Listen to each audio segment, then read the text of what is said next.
some impetus for loving Kṛṣṇa. And the impetus for loving Kṛṣṇa are of two kinds.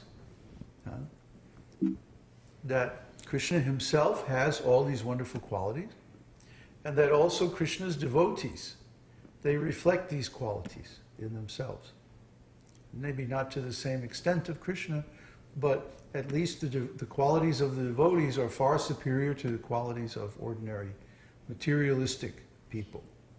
So when we encounter those qualities, our hearts automatically are attracted. So then what happens? Then that's the impetus, right? Then there has to be some taste. This is called anubhava. Anubhava means all these different tastes, all these different emotions, all these different ecstatic, loving relationships in relation with the Lord.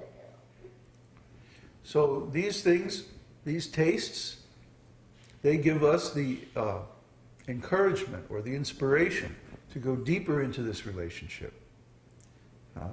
And then there's so many other parts. Right now we're studying just the very beginning, just the very first element, the very first impetus for devotional service, which is the wonderful qualities of Kṛṣṇa. Qualities of Kṛṣṇa are 64 in number. And because of these transcendental qualities, Kṛṣṇa is worshipped all over the universe by all kinds of living entities. And so far, we studied the first 55 qualities. And the first 50 qualities are also shared by the living entities. But the next 10 qualities are only found in the personalities of Godhead.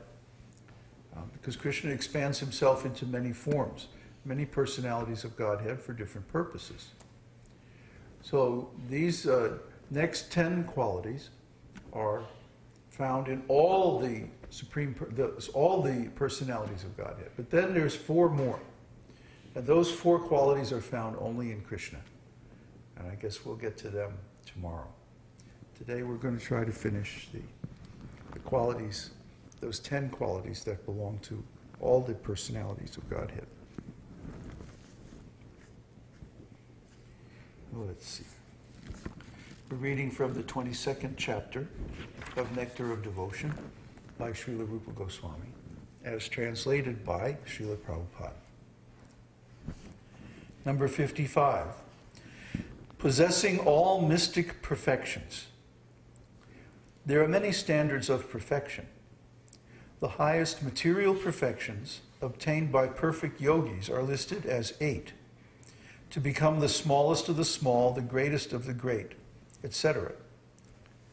All of these material perfections, as well as all spiritual perfections, can be found fully in Kṛṣṇa's personality. So we may labor very hard for many, many years or even many lifetimes to develop different mystic perfections, mystic potencies, mystic powers. This is the aim of the yogis. The yogis want to develop these powers. Mahima, Lagima, etc. Prapti. They're called siddhis, or mystic perfections. And by these siddhis, you can experience a tremendous amount of temporary material happiness. But usually what happens is, by these siddhis, then the yogis make many enemies. And they don't care because they're thinking, oh, I have these siddhis and nobody can touch me. But then, at some point, because the siddhis are material, they fade out. See? The process for getting the siddhis is material. You have to sit, meditate, breathe in such and such a way, retain the air, move the energy in a certain way, meditate in this way and that way. It's a very technical process. And then if you're successful, which mostly they're not successful, but even if you are successful, you get this mystic power. And then you stop the process. See, the process ends when you get the result. So anything that has a beginning and an end, that's material. It's limited. See? So the mystic power also comes at the end of the process. So it has a beginning, too. Therefore, it also has an end. And when the mystic power is over, then the yogi falls down, and all his enemies are there waiting. So this is not a very good process. But the bhakti yoga, the spiritual process, is always on the transcendental platform. And this process of chanting Krishna's name, hearing from the Shastra, from the spiritual master, worshipping, serving the lotus feet, and so on, all these 9 processes of devotional service are all eternal. They have no beginning and they have no end. The process itself is its own goal.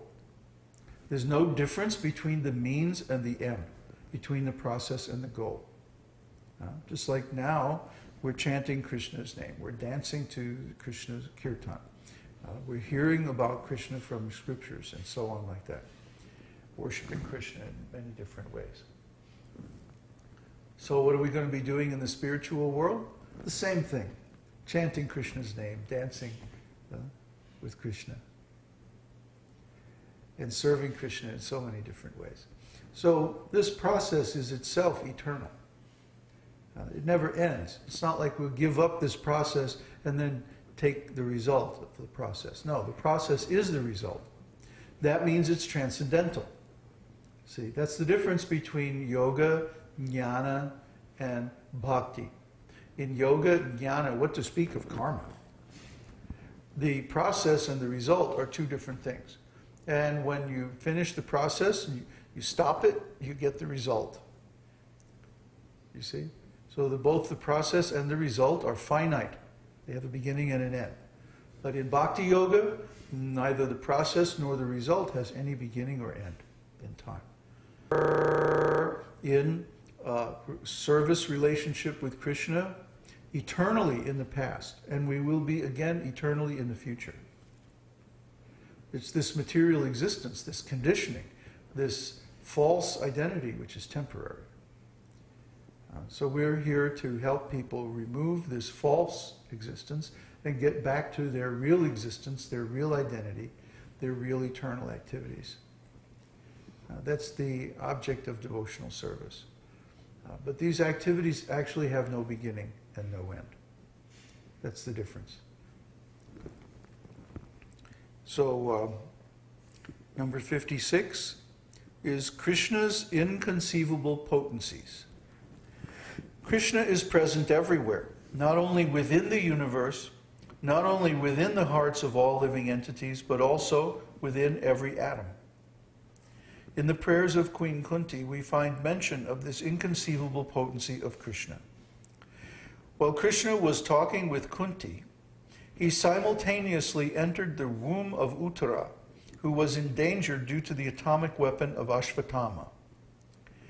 Krishna can illusion even Lord Brahma and Lord Shiva, and he can protect all surrendered devotees from the reactions of sinful activities.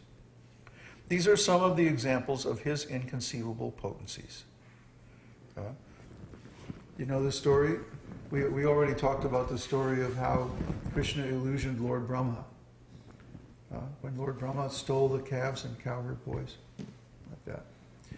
But less well known, is how the Lord illusioned Lord Shiva when he appeared as the Mohini Murti, the incarnation of Mohini, the most beautiful woman, the most exquisitely beautiful woman. This was connected with the story of the churning of the milk ocean by the demigods and demons. They were churning the milk ocean to get nectar, the nectar of immortality, amrita. Actually, it's not exactly immortality, but it allows the demigods to live for the entire duration of the material creation. But anyway, the demigods and the demons both wanted this nectar of immortality. And at first there was a fight, and the demons won, and they got the nectar. So then the Lord appeared as Mohini, and he was so attractive, so bewilderingly beautiful, that the demons were all completely, like they were like fainting on the ground. They were so overcome with Mohini's beauty. Even Lord Shiva was completely bewildered and like lusting after her. And then, of course, Mohini simply scooped up the nectar and ran away and took it to the demigods.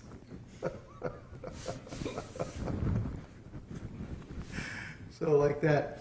The Lord Kṛṣṇa can even illusion Lord Shiva, what to speak of ordinary living entities. So if someone, if they want to know the real truth, the only way they can do it if Lord Kṛṣṇa agrees not to keep them in illusion. See, Kṛṣṇa can create any kind of illusion, you know. Talk about the force, right? These are not the ones you're looking for, you know. He can illusion anyone, even up to the most powerful demigods. Or